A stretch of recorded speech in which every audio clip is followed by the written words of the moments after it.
Cílem tohoto audiovizuálního průvodce je usnadnit potenciálním turistům návštěvu naučné stezky bitvy tří císařů.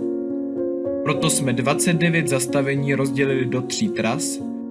Ty se neřídí číslováním na informačních tabulích, nýbrž zeměpisnou polohou. Konkrétně se jedná o severní okruh, střední trasu a jižní okruh.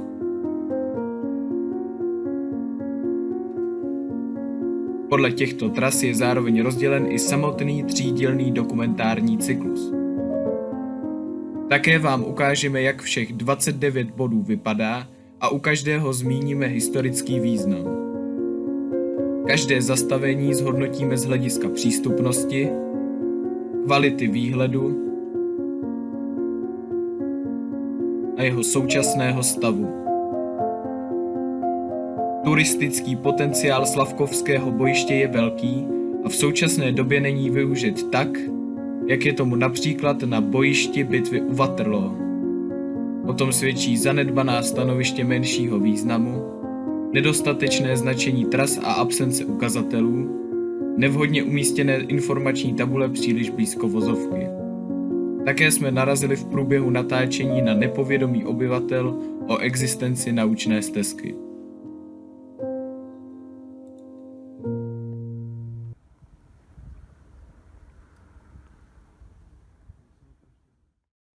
PS22 Ponětovice.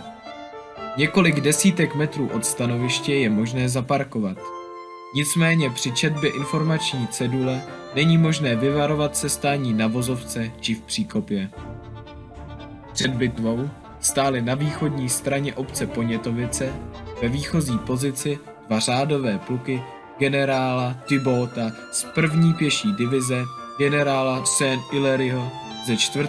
Sultova armádního sboru. Podél silnice byla do sestavy tzv. Sultova lvího skoku zařazena granátnická divize pod vedením generála Udinota a Duroka, která původně patřila k 5. sboru maršála Lana. Území je součástí roviny pod návrším Žuráň a z tohoto místa je výhled na celý střední úsek bojiště. Z bodu PS22 Ponětovice se vydáme k bodu s označením PS21 Ponětovice Prace. PS21 Ponětovice Prace. Z tohoto stanoviště je dobře přehledný celý střed bojiště. Nevyskytují se zde žádná parkovací místa. Přímo u bodu se nenachází památník vztahující se k bitvě a slouží pouze jako pozorovací stanoviště. Tabule stojí u silnice a je možné ji pohodlně číst. Severovýchodně od tohoto bodu ve směru Žuráň Staré Vinohrady byly v noci z 1. na 2. prosince soustředěny z Napoleonova rozkazu úderné jednotky tzv. Lvího skoku. Bylo to mezi obcemi Jiříkovice, Ponětovice a Blažovice. Ukryty hustou mlhou zde stály francouzské divize. Odtud se vydáme na bod PS18 Kobylnice.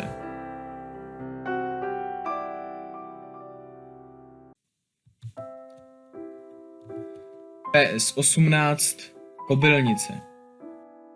U informační tabule se nachází posezení a kromě všeobecné absence značení stezky není zde zřejmě co vytknout. Bod se nachází poblíž silnice a je na očích. Kobylnice jsou obcí uprostřed západní hranice bojiště. Vojska se zde i v okolí neustále přesunovala, hlavně v návaznosti na dramatický vývoj událostí u obce Prace. Při útoku na pratecké návrší, vedeném maršálem Sultem, chránila u Kobylnic brigáda generála Levasséra pravý bok Saint-Hilaryově divizi. Odpoledne bojovala Dyrokova granátnická divize u Kobylnic proti vojskům generála Přibysevského. V závěru bitvy uvolněné divize Saint-Hilaryova Vandamova a Garda odbočili na jihozápad na Pratecký kopec a sevřeli Buxhevdenovy jednotky do kruhu, který uzavřela na severu u Kobylnic granátnická divize. Pribysevský byl zatlačen zpět a jihovýchodně od obce Dvorska obklíčen. Nyní se vydáme po silnici směr Prace a odtud na bod nesoucí označení PS7 Staré Vinohrady. PS7 Staré Vinohrady. Tabule naučné stezky se nenachází na návrší, ke kterému se vztahuje, nýbrž u blízkého rozcestí a Božích muk. Návrší Staré Vinohrady je ve střední části bojiště. Vrchní velitel spojenců generál Kutuzov si ho zvolil za svoje velitelské stanoviště. Od 8 hodiny raní 2.12. odtud v doprovodu rakouského císaře Františka a ruského cara Alexandra sledoval pohyb francouzských jednotek a sestup svých vojáků směrem k Sokolnicím dle plánu rakouského generála Franze von Weyrotera. Na návrší zbyly pouze divize generála Miloradoviče a rakouské jednotky generála Kolovrata. Před polednem již měli Francouzi zřejmou převahu. Car, císař i generál Kutuzov opouštěli bojiště. Napoleon s doprovodem se ze Žuráně přemístil přes Staré Vinohrady a Pratecký kopec ke kapli svatého Antonína nad Újezdem, odkud sledoval ústup spojenců u Žatčanského a Měnínského rybníka, který byl stížený palbou francouzských děl. Bitva byla definitivně rozhodnuta. Vydáme se z kopce dolů směrem na Zbíšovskou zastávku bodu číslo PS9.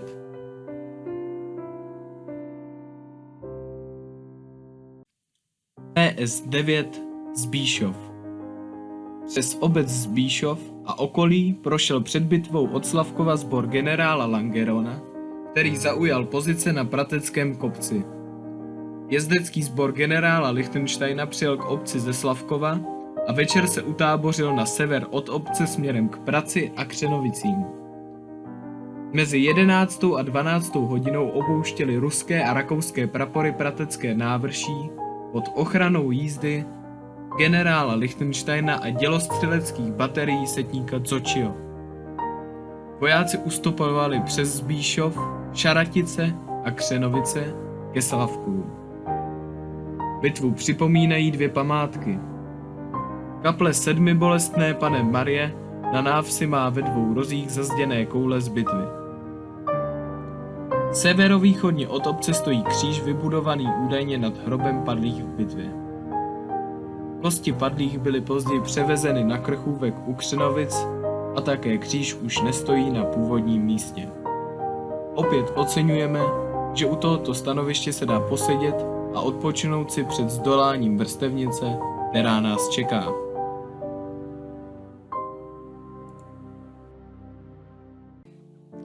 PS8 Křenovice. Informační tabule se nachází na místě zvaném Krchůvek na Zlatém kopci nad Křenovicemi. Křenovice se rozkládají na východním okraji bojiště. V ranních hodinách tudy projeli spojenečtí monarchové ruský car Alexandr I. a rakouský císař František I. a krátce před polednem tudy i prchali z bojiště. Severně a západně od obce operovala v poledních hodinách elitní carská garda pod velením carova bratra Konstantina Pavloviče. Obec však proslula v bitvě především tím, že se zde v noci před bitvou ve Spáčilově statku zrodil takzvaný Weyroterův plán. Tento taktický záměr spojenců zamýšlel obklíčení francouzské armády obchvatem jižního a severního křídla a následného zničení v prostoru Slatiny. Tento záměr však císař Napoleon I. Zlikvidoval nenadálým útokem Francouzů na oslabený střed spojenců. V panském dvoře byli před bitvou ubytováni rakouští vojáci a ve Spáčilově statku měl před bitvou hlavní stan generál poručík Kutuzov. Před domem je umístěna pamětní deska připomínající tuto událost. Z Křenovic se vydáme k nejvýznamnějšímu a zároveň poslednímu zastavení střední trasy. Čeká nás Slavkov.